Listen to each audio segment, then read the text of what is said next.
வணக்கம், welcome to healthy cook. நம்ம இன்னைக்கு சுரக்காய் பொரியல் எப்படி செய்கிறதுன்னு பார்க்கலாம். வாங்க வீடியோக்குள்ளே போகலாம்.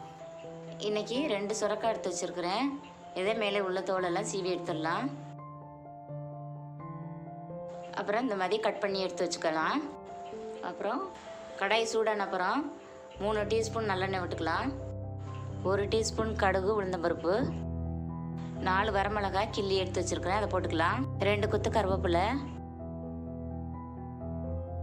1/4 டீஸ்பூன் பெருங்காயம். இப்போ நம்ம கட் பண்ணி எடுத்து வச்சுருக்க சுரக்காயை அதில் சேர்த்துக்கலாம். காய் கொஞ்சம் நல்லா வதங்கட்டும். ஒரு 5 நிமிஷம் நல்லா வதங்கினதுக்கப்புறம் 1 டீஸ்பூன் சீரகத்தூள், மஞ்சள் 1/4 டீஸ்பூன், தேவையான அளவு இந்துப்பு. இப்போ இதெல்லாம் போட்டு நல்லா வதக்கி எடுத்துடலாம்.